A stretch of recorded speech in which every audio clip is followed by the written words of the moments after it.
I would like to show you how I capture flat field frames. I start with my iMac and a convenient drawing program, and then I create a large white rectangle, which you can see here, that's surrounded by black. The reason I want black around the rectangle is because I want to minimize the amount of light in the room, because I don't want reflections to come off of the camera and be seen in this sheet of plastic, and I also don't want any shadows. So normally I do this in a darkened room, but for now I have the lights on so you can see the video. Now over top of the white rectangle I've placed this sheet of translucent white acrylic. I got this from a local plastic shop for $1. I need this acrylic to act as a diffuser because the viewing angle of the display is not wide enough to work with the ultra-wide angle lens. The lens sees way out into the side, to the corners, and with the bare display without this piece of plastic, the corners are much darker than they should be. With this diffuser, then I get a much more evenly illuminated frame. So what I do is I set the focus, aperture, and ISO that I would use for taking my pictures at night of the stars. And then I set the shutter speed so that I get a nice clean peak in the middle of the histogram. And I take 10 exposures held up really close to the screen here so I don't go off the side and get the dark background. So I take 10 exposures really close here, and then I put the lens cap on and I take 10 more exposures, which I'll use when I'm processing my master flat frame. I would like to show you how I process my flat field frames with Lightroom. Let's first start by looking at the histogram, and here's the histogram for my exposures. You can see that we have a good size gap here on the bright side and another on the dark side, so all of our information is in the middle and well contained, and that's a pretty good histogram. We could have maybe gone slightly longer on the exposure, but this is good. All the information is bunched up in the middle.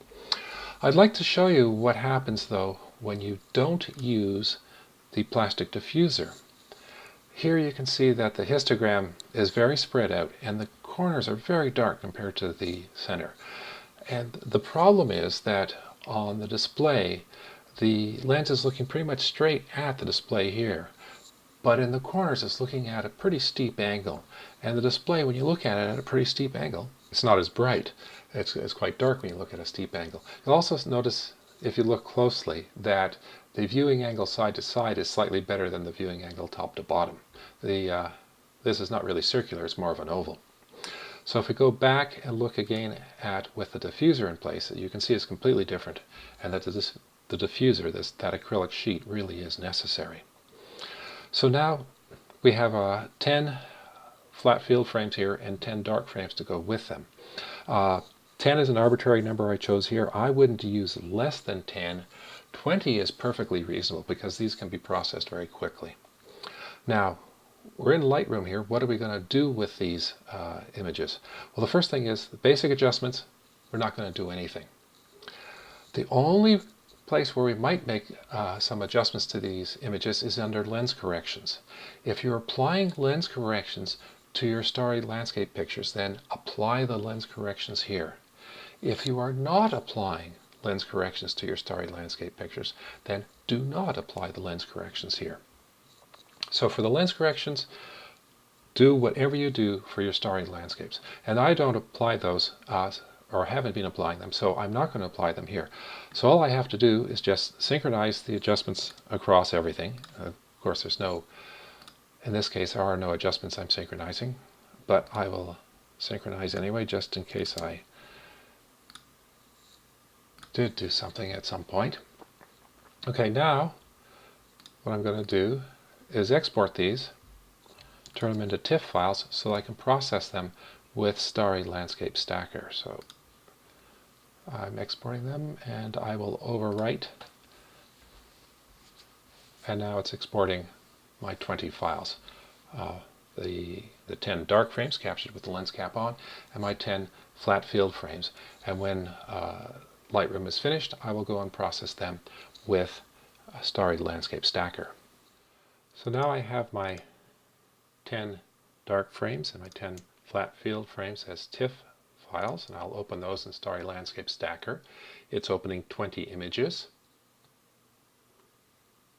And it's recognized that it has 10 flat field frames and 10 dark frames, so it will process them.